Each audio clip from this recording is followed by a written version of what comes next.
Gary Burghoff was an absolute delight. He brought that great charm to Radar.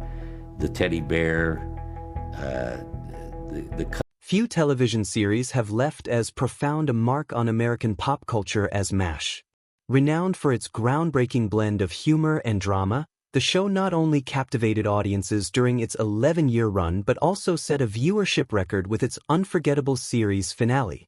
Despite its lasting legacy and the widespread love it continues to receive, many behind-the-scenes stories and intriguing facts remain surprisingly lesser known. Today we'll lift the veil off all such secrets and also reveal which star of the show utterly hated Gary Burghoff and why it was so. Let's get started. Number 20. Origins and Adaptation. Most viewers, even the loyal allies of the show, probably don't know that the MASH television series is adapted from the 1968 novel MASH, a novel about 3 army doctors written by Dr. H. Richard Hornberger under the pen name Richard Hooker, along with co-author W.C. Hines. The book draws heavily on Hornberger's own experiences as a surgeon during the Korean War, blending dark humor with the harsh realities of wartime medicine. Its candid and satirical portrayal of military life and the challenges faced by medical personnel provided a unique foundation for the series. The novel's success laid the groundwork for a television adaptation that captured both the comedic and dramatic elements of the source material. By focusing on the lives of 3 army doctors, the story offered a mix of irreverent humor and poignant commentary on the absurdities and tragedies of war. We've just scratched the surface here. As we go deeper, we'll unveil many shocking and largely unknown facts about the show. Number 19. Writing the pilot. Larry Galbart, an accomplished and seasoned screenwriter, had long been immersed in the bustling world of Hollywood. Yet like many who navigate the relentless pressures of the entertainment industry, he eventually grew weary of the lifestyle. Seeking solace and a change of pace, Galbart relocated to London, hoping to find new inspiration and distance from the often overwhelming Hollywood scene. However, even across the Atlantic, the pull of an intriguing project proved irresistible. When Galbart was approached to write the pilot for MASH, he couldn't pass up the opportunity. Despite his initial intentions to step back from the Hollywood machine, Galbart recognized the unique potential of the concept. Remarkably, he crafted the pilot script in just 2 days. The urgency with which he completed the script did not compromise its quality. Instead, it seemed to channel his creative energy into something exceptional.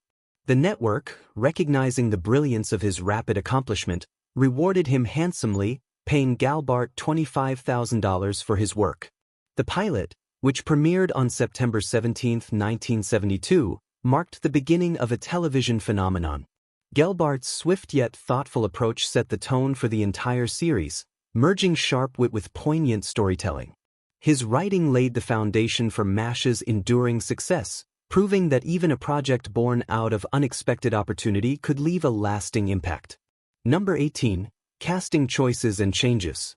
Did you know that McLean Stevenson originally hoped to be cast as Hawkeye Pierce, the lead surgeon? But of course, the role ultimately went to Alan Alda. Meanwhile, comedian Robert Klein was offered the part of Trapper John McIntyre but declined, opening the way for Wayne Rogers to take the role. Despite his prominent place on the show, Rogers never signed a formal contract, which allowed him the freedom to leave the series whenever he chose. This uncertain contract situation created an unusual dynamic on set, as Rogers' ability to exit at any moment added tension behind the scenes.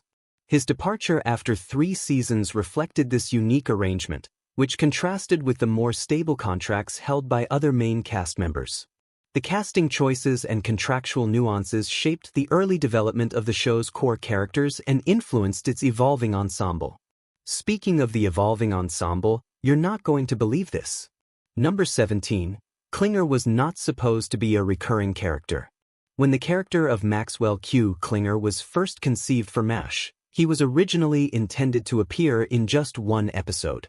Initially, the concept was inspired by a story from comedian Lenny Bruce, who once claimed to have been discharged from the Navy after professing homosexual tendencies. The idea was to present Klinger as a soldier trying to get dismissed from military service. However, the writers and the network decided to take a different approach. Instead of portraying Klinger as a gay character, A portrayal that could have been considered controversial on television at the time. They reimagined him as a straight man who wore women's clothing to appear unfit for service.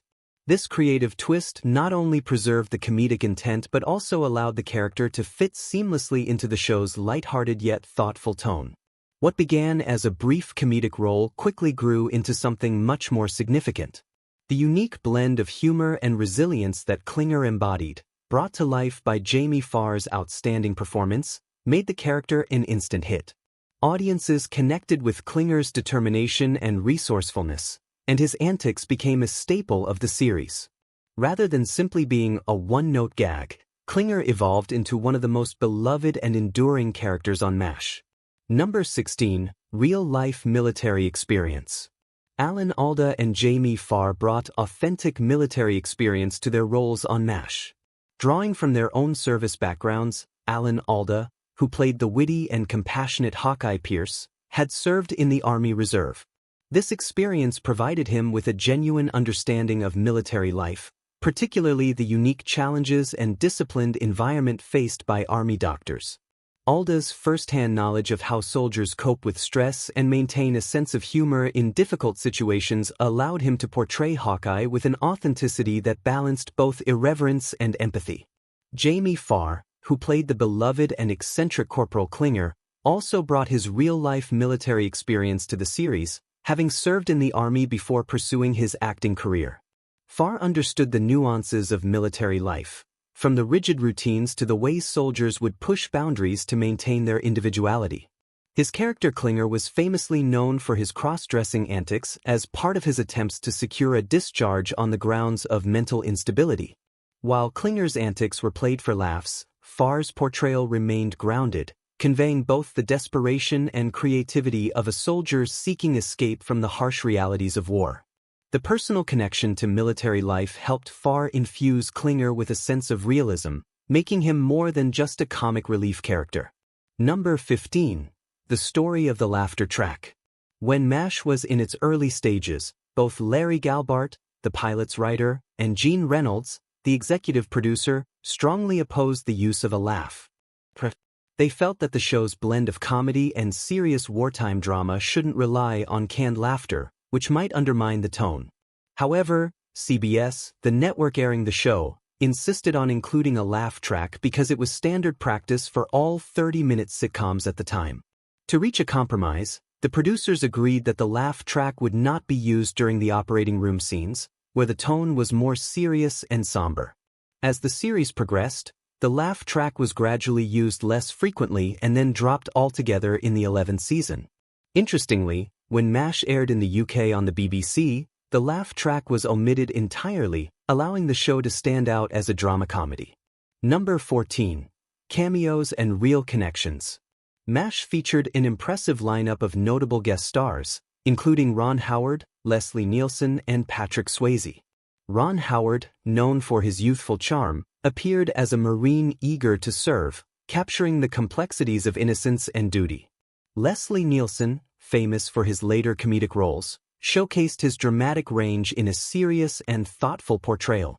Patrick Swayze, before his rise to stardom, played a soldier facing a grim diagnosis, delivering a performance that balanced strength and vulnerability. But wait, that's not all. The show's creators also infused personal elements into the characters, subtly bridging the gap between fiction and reality. One such touch involved Mike Farrell's character, B.J. Honeycutt, who was portrayed as a devoted family man. In a thoughtful nod to his own life, Farrell had B.J.'s daughter named after his real-life daughter, Erin. This personal connection added authenticity to the character's portrayal of fatherhood. Similarly, when it came to Colonel Potter, played by Harry Morgan, the show's attention to detail once again shone through. The photo used to depict Potter's wife was in fact a picture of Morgan's actual spouse. Shocking, right? Well, let's move on. Number 13. A challenge for the writers. The MASH writing team faced ongoing challenges, with cast members frequently complaining about the scripts, often requesting changes or expressing dissatisfaction with their lines. To address this issue creatively and firmly, writer Ken Levine and his colleagues devised a strategy that sent a clear message to the cast. On 2 occasions, They rewrote scenes requiring the actors to wear heavy winter parkas while filming outdoors on the Malibu ranch set during the peak of summer, where temperatures ranged from 90 to 100 degrees Fahrenheit. Forced to perform under these uncomfortable conditions, sweating through layers of cold weather gear, the cast quickly understood the writers' frustration with the constant script notes. This clever tactic effectively discouraged further complaints. Number 12. Trivia and Easter eggs. Alan Alda's attention to detail is evident in his choice to wear the same hat that Donald Sutherland, who played Hawkeye Pierce in the 1970 MASH film, wore. This hat, seen in the series' opening credits, served as a symbolic bridge between the movie and the series, paying homage to the character's origins. Alda's dedication to preserving these small but significant details demonstrated his respect for the source material and his commitment to portraying Hawkeye in a way that honored the role's cinematic foundation. Another interesting piece of MASH history revolves around Radar O'Reilly's teddy bear, a seemingly insignificant prop that became one of the most cherished symbols of the series. Throughout the show, Radar's teddy bear was a comforting presence, reflecting the character's youthful innocence and vulnerability amidst the chaos of war. After the series ended, the bear was thought to be lost, sparking curiosity among fans who wondered about its fate. Remarkably, the bear resurfaced years later and was auctioned off to Gary Burghoff, the actor who played Radar, allowing the iconic prop to return to the actor who portrayed Radar. Number 11. The stories behind the names. During MASH's 6th season, the writers incorporated a playful and personal touch by naming 4 Marine patients after members of the 1977 California Angels baseball team. The following season, Season 7, they continued this tradition by naming patients after players from the 1978 Los Angeles Dodgers.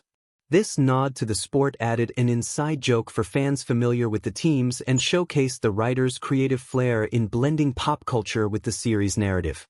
Additionally, in the poignant episode, Goodbye Radar, Radar O'Reilly's girlfriend was named Patty Haven, a tribute to one of writer Ken Levine's former girlfriends. But wait, there's more to it, and you're going to be thoroughly shocked. Number 10.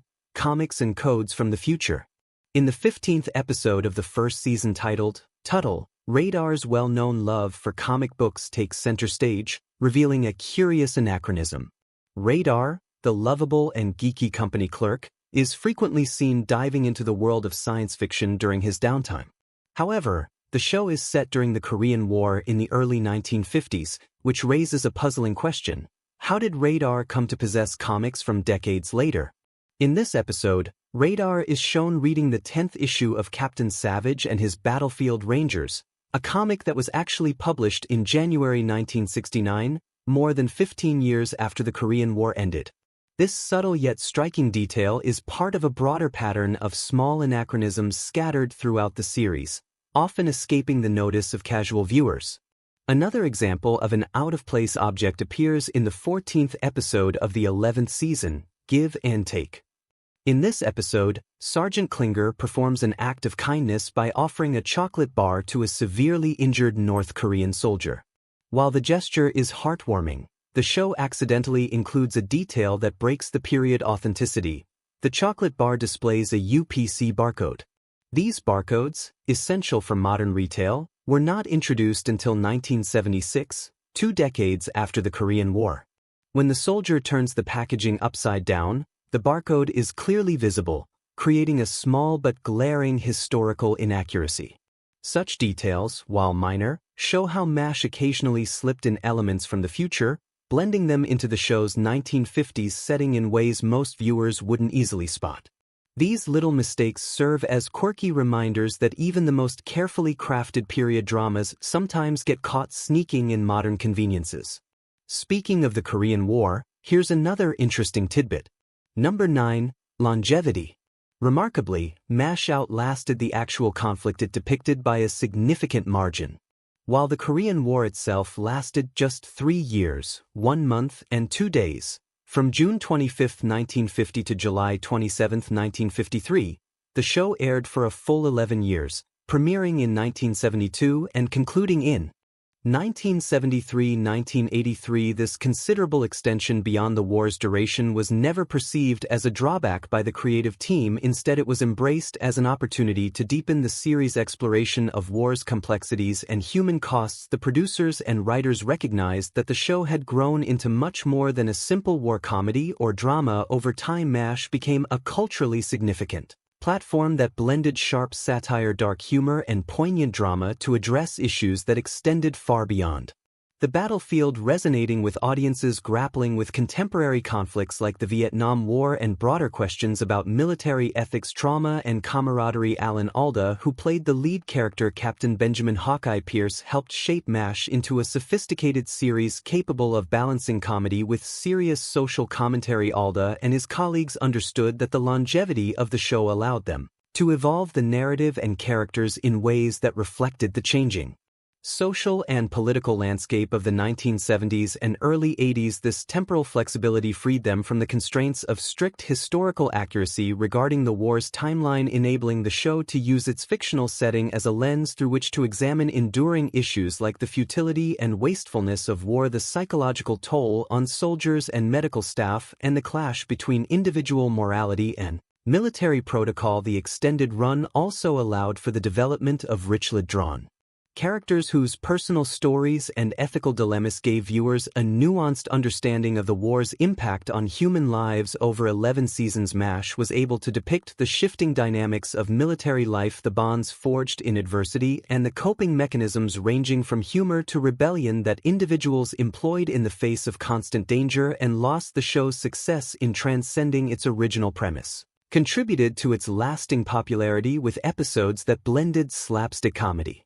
heartfelt drama, and sharp political critique. Moreover, the longevity of the series ensured that it became a part of the cultural conversation surrounding war and peace. Well after the Korean War had faded from immediate public consciousness, its continued presence on television during a time when the United States was grappling with the aftermath of the Vietnam War and Cold War tensions gave MASH an enduring relevance. Number 8. Visible T markers. Visible T markers in the first episode of the 10th season, titled Showbiz, an ironic mistake appears that perfectly fits the episode's theme about the entertainment industry. In film and television production, actors are often guided on where to stand and which direction to face by marks on the ground, commonly shaped like a T. These T markers serve a purely technical purpose, helping actors hit their marks so the camera framing and lighting are just right. Ideally, these markers remain hidden from the audience to preserve the illusion of reality.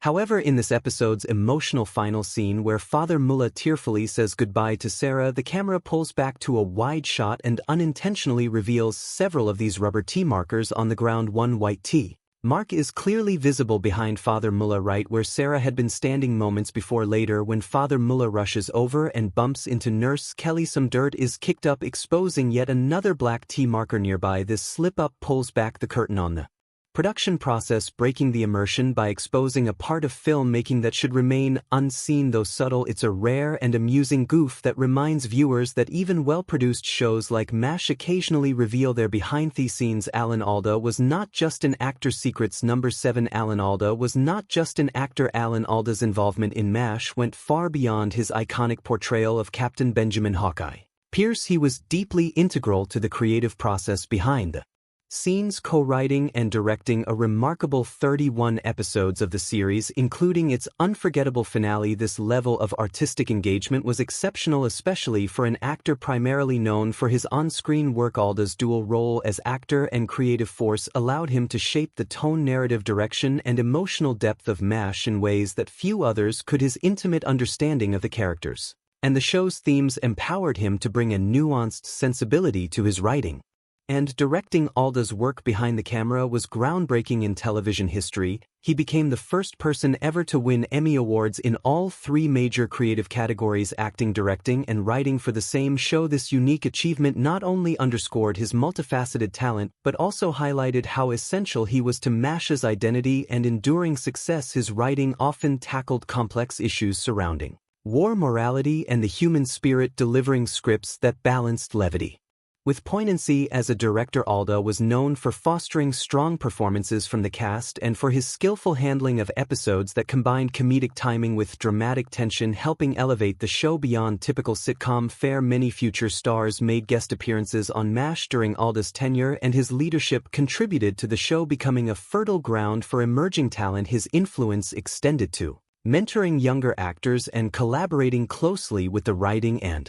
production teams to maintain a consistent high-quality narrative. Alda's presence behind the scenes helped the series maintain its delicate balance between irreverent comedy and sobering drama, ensuring that MASH remained relevant and resonant throughout its 11-season run. Number 6. Communication Breakdown. In the 6th episode of the Communication Breakdown 10th season, titled Communication Breakdown, the focus is naturally on a failure in communication among the characters, yet ironically, episode also reveals a breakdown behind the scenes in the production itself. During a scene where Major Charles fraternizes with Colonel Potter and Margaret, a nurse announces the arrival of a precious commodity in the 407 camp, a newspaper. Given how rare newspapers are in the war zone, everyone eagerly scrambles to catch a glimpse of the latest headlines as Major Charles sets the ground rules for reading the paper. Sharpied viewers may notice something entirely out of place in the background.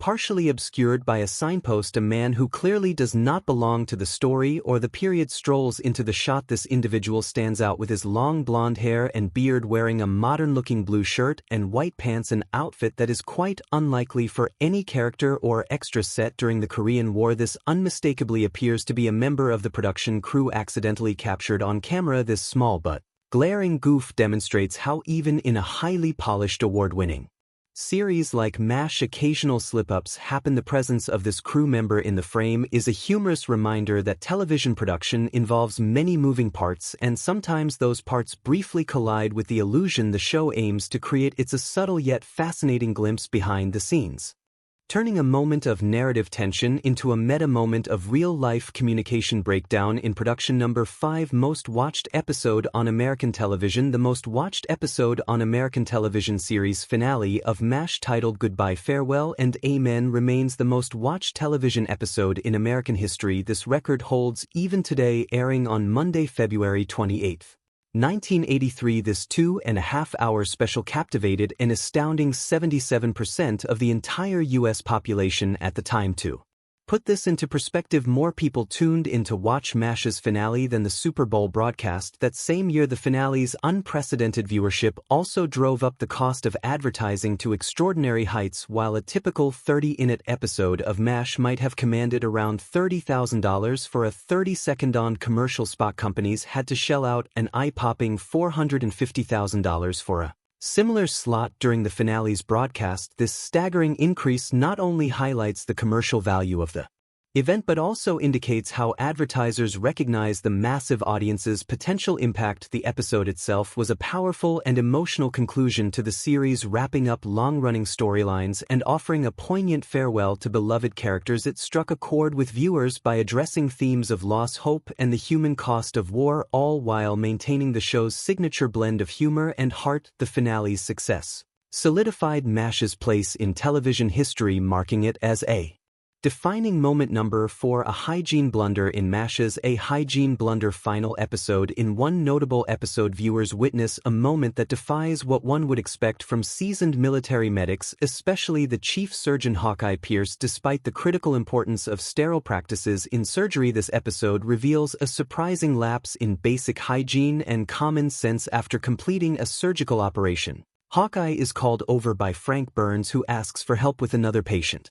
Without taking a moment to clean his bloodied hands, Hawkeye eagerly plunges them straight into the patient's abdomen. This careless act is a glaring breach of medical safety protocols and presents serious health hazards that would be unthinkable in real-life operating rooms. The scene starkly contrasts the professional standards one would anticipate, especially given the show's otherwise respectful and often accurate portrayal of wartime medicine. Thankfully, since MASH is a fictional series with actors rather than real doctors. The risk was purely on-screen. Nonetheless, this moment remains a striking example of a production oversight, showing how even a critically acclaimed show can sometimes sacrifice realism for the sake of drama or narrative flow. Number 3. Spin-offs. MASH inspired 3 notable spin-offs, each exploring different facets of its beloved characters' lives after the war. The first and most successful was Trapper John MD, which aired from 1979 to 1986. The series followed the character Trapper John McIntyre during his tenure as chief surgeon at a San Francisco hospital. Interestingly, Wayne Rogers, who originally portrayed Trapper John on MASH, did not reprise his role for this spin-off. Despite this, the show carved out its own identity and enjoyed a respectable run. The second spin-off, simply titled after MASH, centered on 3 familiar characters, Colonel Potter, Father Mullah, and Klinger, as they navigated life working together in a veterans hospital in Missouri. This series aimed to continue the humor and heart of MASH in a post-war setting. Unfortunately, it struggled to capture the same audience, failing to compete effectively with the popular series The Facts of Life, and was cancelled after just 2 seasons. The third spin-off was Walter, which followed Radar O'Reilly as he transitioned into civilian life, becoming a police officer in St. Louis after losing his family farm and his wife. Though the pilot was picked up, it only aired once on July 17, 1984, and solely in the Eastern and Central time zones, making it largely obscure. Despite the earnest attempts to extend the MASH universe, none of the spin-offs matched the original's acclaim or impact. Number 2. The show's time capsule. In the second to last episode of MASH, titled As Time Goes By, the characters bury a time capsule beneath the Fox Ranch set, symbolizing a hopeful message for the future and serving as a nod to the show's lasting legacy. Interestingly, just 2 months after filming, the land was sold, and during subsequent construction work, a construction worker unexpectedly uncovered the very time capsule that had been buried for the episode. Recognizing the significance but unsure of what to do, the worker reached out to Alan Alda for guidance. Alda advised the construction worker to keep the time capsule, recognizing its importance as a tangible piece of television history connected to one of the most iconic shows of its era. However, he later remarked with some surprise that the worker didn't seem particularly impressed or excited about the find. For most fans and historians, discovering such an artifact would be a thrilling experience, offering a unique connection to a legendary series that touched millions of viewers worldwide. And now we come to the big reveal.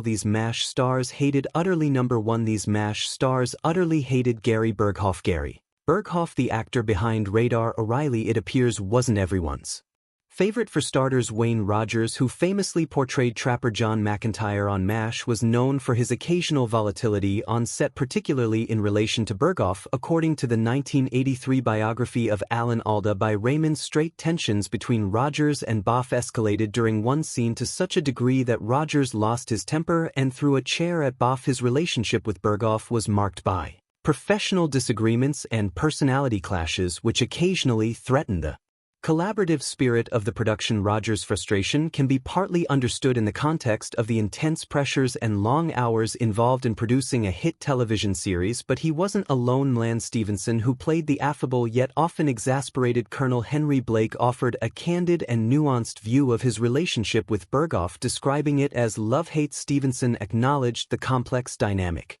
they shared while he recognized Boff's talent and importance to the ensemble. Stevenson also admitted that their interactions were far from seamless. He openly confessed that both of them could be difficult for the other at times, saying, "Sometimes I was a problem for him and he sometimes was a problem for me." This frank assessment suggests that their relationship was marked by mutual respect but also by inevitable clashes of personality and working styles. Alan Alda, who played the central role of Hawkeye Pierce, reportedly experienced the most intense conflicts with Gary Burghoff. While Alda was widely seen as the leading force behind MASH, Boff felt underappreciated both in terms of recognition and creative input, leading to a simmering resentment. This sense of being undervalued sometimes made Boff appear rude or dismissive toward Alda and other cast members, exacerbating tensions. The strained relationship went beyond casual disagreements, with Burghoff's frustration manifesting in moments of sharp exchanges and icy interactions. Despite these difficulties, the cast maintained a professional front to ensure the series' continued success. However, the friction between Alda and Burghoff reveals how even beloved shows can harbor significant behind-scenes conflict rooted in the pressures of fame, creative control, and the challenges of managing multiple strong personalities within a high-profile production. Well, that's it for now. Thanks for watching. Did you like this video? If you did, please consider liking, dropping a comment, and hitting the subscribe button so that you don't miss out on our new uploads. Also, don't miss this video you see on your screen right now. It's truly unbelievable.